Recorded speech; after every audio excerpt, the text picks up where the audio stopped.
জিন জাদু তন্ত্র মন্ত্র এদের আসরের কারণে কিংবা এর আতঙ্কের কারণে আপনার যদি রাত্রে ঘুম না হয়, আপনি কি করবেন? আপনি শত চেষ্টা করছেন ঘুমানোর, কিন্তু ঘুম আপনার দুই নয়নে আসছে না। চিন্তার কোনো কারণ নেই। আপনাদের সাথে রয়েছে সদা সর্বদা এই হানাফি কেল্লা মিডিয়ার এই হারুন রশিদ। আজ আপনাদেরকে এমন একটা কোরআনি আমল শিখিয়ে দেব, এই আমলটি যদি আপনি নিয়মিতভাবে করতে পারেন, আপনি রাত্রে খুব আরামদায়ক ঘুমে বিভোর হয়ে যাবেন, শান্তিতে আপনি ঘুমাতে পারবেন। কি সেই ঘুমানোর আমলটি? জানতে চাইলে ভিডিওটিকে আপনি বিন্দুমাত্র স্কিপ না করে শেষ মুহূর্ত পর্যন্ত মনোযোগ সহকারে দেখতে থাকুন। শিখিয়ে দেব আজ আপনাদেরকে ঘুমানোর একটা আমল। সুখ স্বাচ্ছন্দ্যে আরাম আয়েশের সাথে আপনি ঘুমাতে পারবেন। চলুন কথা না বাড়িয়ে মূল আমলটার দিকে এগিয়ে যাওয়া যাক। আমি হারুন রশিদ, আপনারা দেখছেন হানাফি কেল্লা মিডিয়া।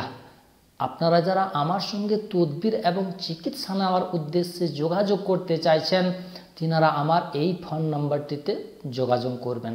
চলুন এখন মূল আমলটি আপনাদেরকে আমি শিখিয়ে দিচ্ছি। এখন আপনাদেরকে যে আমলটি আমি দিতে চলেছি, এটা সূরা কাহাফের একটা আয়াত। এই আয়াতটা আপনাকে আমল করতে হবে। প্রথমে আপনাদেরকে আমি আয়াতটি ডিসপ্লের মধ্যে দিয়ে দিচ্ছি, পড়ে শুনিয়ে দিচ্ছি, তারপর আপনাদেরকে আমি বুঝিয়ে দিচ্ছি এই আয়াতটির আমলটি আপনি কেমনভাবে করবেন। আয়াতটি হচ্ছে সূরা কাহাফের 11 নম্বর আয়াত। এতক্ষণে সে আয়াতটি আপনারা ডিসপ্লের মধ্যে দেখতে পেয়ে গেছেন। আয়াতটি হচ্ছে বিসমিল্লাহির রহমানির রহিম ফাওয়ারাবনা আলা আযানিহিম ফিল কাহফি সিনিনা আদাদা। সূরা কাহাফের এই 11 নম্বর আয়াতটি ঠিক রাত্রে শোয়ার আগে 1 গ্লাস পানি নেবেন, একটু তেল নেবেন, ওই তেল এবং পানির মধ্যে 70 বার পাঠ করবেন সূরা কাহাফের এই 11 নম্বর আয়াতটি। আর 70টি ফু ওই পানির মধ্যে এবং তেলের মধ্যে আপনি লাগিয়ে দেবেন। পানিটিকে আপনি পান করে নেবেন, তেলটিকে আপনি সামান্য 2টা আঙ্গুলে লাগিয়ে কানের মধ্যে একটু লাগিয়ে নেবেন।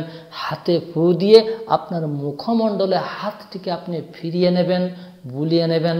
তারপর আপনি বিছানাতে দোয়া পড়ে আপনি শুয়ে পড়বেন। আর আপনার হাতটি এই কানের উপরে রেখে এইভাবে হালকা হালকা একটু চাপ মারবেন। এইভাবে চাপ মারতে মারতেই দেখবেন আপনি বিভোর ঘুমে ঘুমিয়ে যাবেন ইনশাআল্লাহ, মহান রব্বুল আলামিনের ইচ্ছায়। এই ছিল স্বাচ্ছন্দ্যে আরাম আয়েশের সাথে ঘুম আনার উপায়টি, কোরআনি আমলটি। ভিডিওটি আপনাদেরকে ভালো লাগলে অবশ্যই একটা লাইক, চ্যানেলে নতুন এসে থাকলে এক্ষুনি চ্যানেলটিকে করে দিন সাবস্ক্রাইব। দেখা হবে পরবর্তী আবার অন্য কোনো ভিডিওতে ইনশাআল্লাহ। সে পর্যন্ত আপনারা সকলেই ভালো থাকুন, সুস্থ থাকুন। ধন্যবাদ।